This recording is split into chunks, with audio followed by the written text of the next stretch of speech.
ಚಿಂತೆ ಬೇಡ. ಈಗ ಮದುವೆ ಮತ್ತು ಇತರೆ ಶುಭ ಕಾರ್ಯಗಳಿಗೆ ತಾವು ಮಾಡುವ ಖರ್ಚಿನಲ್ಲಿ ಭಾರಿ ಉಳಿತಾಯ ಮಾಡಿ. ಬನ್ನಿ, ಶಾಂತಿನಾಥ ಹೋಲ್ಸೇಲ್ ಬಜಾರ್ನಲ್ಲಿ ಹಿಂದೆಂದೂ ಕಾಣದ ಕಡಿಮೆ ಬೆಲೆಯಲ್ಲಿ ಈಗ ಸಿಗುತ್ತವೆ. ತಡ ಮಾಡಬೇಡಿ, ಬನ್ನಿ, ಭೇಟಿ ಕೊಡಿ. ಶಾಂತಿನಾಥ ಹೋಲ್ಸೇಲ್ ಬಜಾರ್, ಕೊಣ್ಣೂರು ತಾಲೂಕು, ಗೋಕಾಕ್, ಬೆಳಗಾವಿ ಜಿಲ್ಲೆ.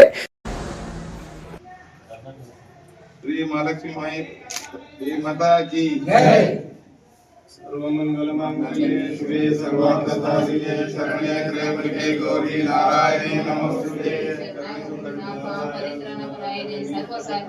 देवी नारायणी नमोस्तुते यादव मुझे वासिनी विलासिनी चंडाल तेजस्विनी यादव दिगंबरा हरिते यास्त्री मनोवादिनी यादव मंत्रनाथ कथिता करवीर वासिनी महालक्ष्मी देवी सरस्वती नारायणी नमोस्तुते नमोस्तुते घंटे बार बाबा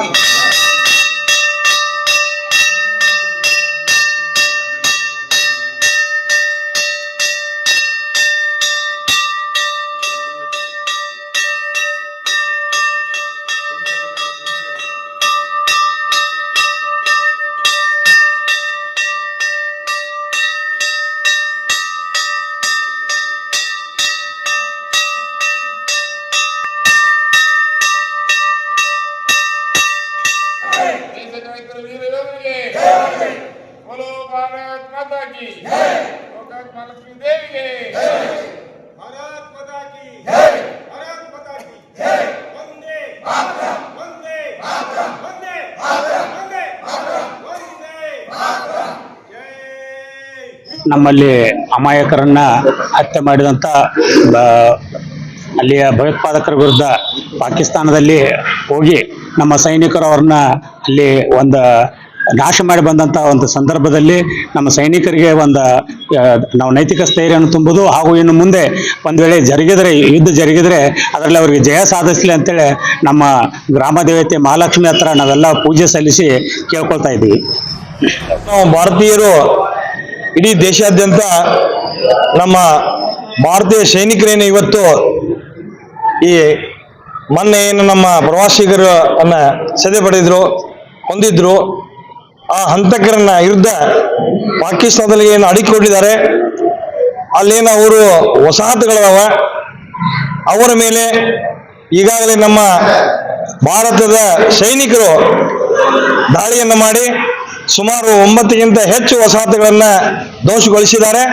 ನಮ್ಮ ಭಾರತೀಯ ಸೈನ್ಯದ ಒಂದೇ ಉದ್ದೇಶ ಅಂದ್ರೆ ಇವತ್ತು ಪಾಕಿಸ್ತಾನ ಇರ್ತಕ್ಕಂಥ ಎಲ್ಲ ಹಂತಕರನ್ನ ಸೆದೆ ಬಿಡ್ತಕ್ಕಂಥದ್ದು ಒಂದು ಉದ್ದೇಶ ಇದೆ. ಅದಕ್ಕೆ ನಾವು ಯಾವತ್ತೂ ಯಾವುದೇ ನಾವು ಉಗ್ರರನ್ನ ಸೆದೆ ಬಡಿದು ಮತ್ತು ನಾವು ಭಾರತೀಯ ಯಾವಾಗಲೂ ಶಾಂತಿಯುತವಾಗಿ ನಾವು ಯುದ್ಧವನ್ನ ಮಾಡೋದಾಗಲಿ, ಶಾಂತಿ ಪ್ರಿಯರು ನಾವು.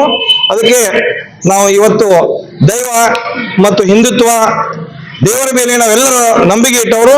ಅದಕ್ಕೆ ಇವತ್ತು ಇಡೀ ದೇಶಾದ್ಯಂತ ಮತ್ತು ನಾವು ಇವತ್ತು ಭಾರತೀಯ ಜನತಾ ಪಾರ್ಟಿಯ ಕಾರ್ಯಕರ್ತರು ಎಲ್ಲರೂ ಸೇರಿ ಗೋಕಾಕ್ ಮತಕ್ಷೇತ್ರ ವಿಧಾನಸಭೆಯಿಂದ ಇಲ್ಲಿ ಲಕ್ಷ್ಮೀ ದೇವರ ಗುಡಿಯಲ್ಲಿ ನಮ್ಮ ಯೋಧರಿಗೆ ಜಯ ಸಿಗಲಿ, ನಮಗೆ ಜಯ ಸಿಗಲಿ, ಅವರಲ್ಲಿ ಒಳ್ಳೆಯ ಶಕ್ತಿಯನ್ನ ತುಂಬಲಿ ಅಂತಕ್ಕಂಥ ವಿಚಾರವನ್ನು ಇಟ್ಕೊಂಡು ದೇವಿ ಪೂಜೆಯನ್ನು ಇವತ್ತು ನಾವೆಲ್ಲರೂ ಕೂಡ ಇಲ್ಲಿ ಸಾಂಕೇತಿಕವಾಗಿ ನಿರ್ವಹಿಸಿದ್ವಿ.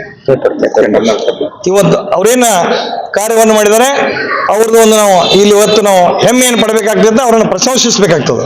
ಈ ಸನ್ನಿಧಾನದಲ್ಲಿ ಇವತ್ತು ನಾವು ಒಂದು ಪ್ರಾರಂಭಿಕವಾಗಿ ನಾವು ಇದು ವಿಜಯೋತ್ಸವ ಆಚರಿಸ್ತಾ ಇದ್ದೇವೆ. ಇವತ್ತು ನಮ್ಮ ಸೈನಿಕರು ಶತ್ರು ರಾಷ್ಟ್ರದಲ್ಲಿ ಒಳತಂಕ ಹೋಗಿ 400-500 ಕಿಲೋಮೀಟರ್ ಇದು ಒಳತಂಕ ಹೋಗಿ ವೀರ ಯೋಧರು ಕೇವಲ ಭಯೋತ್ಪಾದಕರ ಅಡಗು ತಾಣಗಳ ಮೇಲೆ ಏಕದಮ್ ನಿರ್ದಿಷ್ಟವಾಗಿ ಅಡಗು ತಾಣಗಳ ಮೇಲೆ ಗುರಿ ಇಟ್ಟು ಧ್ವಂಸ ಮಾಡಿದಂತಹ ನಮ್ಮ ವೀರ ಯೋಧರಿಗೆ ಇವತ್ತು ನಾವು ಪ್ರೇರಣೆಯಾಗಿ ಇವತ್ತು ನಾವು ಭಾರತೀಯ ಜನತಾ ಪಕ್ಷದ ವತಿಯಿಂದ ವಿಜಯೋತ್ಸವ ಆಚರಿಸ್ತಾ ಇದ್ದೇವೆ. ಬರುವ ದಿವಸದಾಗ ಇವತ್ತು ಆಪರೇಷನ್ ಸಿಂಧೂರ್ ಅಂತ ಏಕೇಶಿಂದ ಮೋದಿ ಅವರು ಏನು ಹೇಳಿದಾರಲ್ಲ, ಅದು ಪೂರ್ಣ ಪ್ರಮಾಣದಾಗ ಪಾಕಿಸ್ತಾನದಲ್ಲಿ ಇದ್ದಂತಹ ಎಲ್ಲ ಅಡಗು ತಾಣಗಳು ನಿರ್ಮೂಲನೆ ಆಗೋ ತನಕ ಇದು ಭಾರತದ ಸೈನಿಕರು ಯೋಧರು ಏರ್ಫೋರ್ಸ್ ಇದು ಟಾರ್ಗೆಟ್ ಇಟ್ಟು ಮೋದಿ ಅವರಿಗೆ ನಾವು ಒಂದೇ ಕೇಳ್ಕೊತೀವಿ, ಪೂರ್ಣ ಪ್ರಮಾಣದಾಗ ಪಾಕಿಸ್ತಾನದಲ್ಲಿದ್ದಂತಹ ಎಲ್ಲ ಉಗ್ರ ತಾಣಗಳು ನಾಶ ಆಗ್ಬೇಕಂತ ಹೇಳಿ ಭಾರತೀಯ ಜನತಾ ಪಕ್ಷದ ಗೋಕಾಕ ವತಿಯಿಂದ ಅವರಿಗೆ ನಾವು ವಿನಂತಿ ಮಾಡ್ತೀವಿ, ಅವರಿಗೆ ಅಭಿನಂದನೆ ಸಲ್ಲಿಸ್ತಾ ಇದ್ದೇವೆ. ವಿಶೇಷ ಪೂಜೆಯನ್ನು ಕಳೆದ ಏಪ್ರಿಲ್ 22ನೇ ತಾರೀಕಿನಲ್ಲಿ ನಮ್ಮ ಭಾರತ ದೇಶದಂತ ಹೋದಂತ ನಮ್ಮ ಭಾರತೀಯರು ಪ್ರವಾಸಕ್ಕಂತ ಪಲಗಾಂವ್ ಗ್ರಾಮಕ್ಕೆ ಹೋಗಿದಿರ್ತಾರೆ. ಅಲ್ಲಿ ಉಗ್ರರು ಅಟ್ಟಹಾಸ ಮೆರೆದು ನಮ್ಮ 26 ಜನ ಪ್ರವಾಸಿಗರನ್ನು ಹೆಣ್ಣು ಮಕ್ಕಳ ಎದುರಿನೇ ನೀವು ಹಿಂದೂಗಳ ಅಂತ ಹೇಳಿ ಹಣಿಗೆ ಗುಂಡಿಟ್ಟು ಕೊಂಡಿರ್ತಾರೆ. ಅದೇ 12 ದಿವಸ ಆಗುತ್ತೆ ಇನ್ನು ಕೊಂದು. 12 ದಿವಸ ಮಟ್ಟ ಇವ್ರು ಏನ್ ಮಾಡ್ತಾ ಇದಾರೆ ಅಂತ ಕಾಯ್ತಾ ಇರ್ತಾರೆ. ಆದ್ರ ಅದಕ್ಕ ನಮ್ಮ 26 ಮಂದಿ ತೀರ್ಕೊಂಡಂತ ವಿಧಿವೀರರಾಗಿರ್ತಾರೆ. ಸಿಂಧೂರ್ ಅಂತ ಒಂದು ಹೆಸರು ಇಡ್ತಾರೆ. ಮತ್ತು ಪ್ರಧಾನಿ ಮೋದಿ ಅವರು ಸಿಂಧೂರು ಅಂತ ಕಳ್ಕೊಂಡಂತ ಈ ನಮ್ಮ ತಾಯಂದ್ರ ಹೆಸರಿನಲ್ಲೇ ಈ ಒಂದು ದಾಳಿಯನ್ನ ಮಾಡ್ಲಿಕ್ಕೆ ಪ್ರಾರಂಭ ಮಾಡ್ತಾರೆ. ಮಾಡಿ 70 ಜನರನ್ನ ಇಲ್ಲಿವರೆಗೂ ಉಗ್ರಗಾಮಿಗಳನ್ನ ನಷ್ಟ ಮಾಡಿದ್ದಾರೆ. ಸುಮಾರು 15ರಿಂದ 20ರವರೆಗೆ ದಾಳಿ ಮಾಡಿದ್ದಾರೆ. ಇಡೀ ಭಾರತ ದೇಶವೇ ನಾವು ಇಡೀ ಮೋದಿ ಅವರ ಸರ್ಕಾರಕ್ಕೆ ನಾವು ನಿಲ್ಲುತ್ತೇವೆ.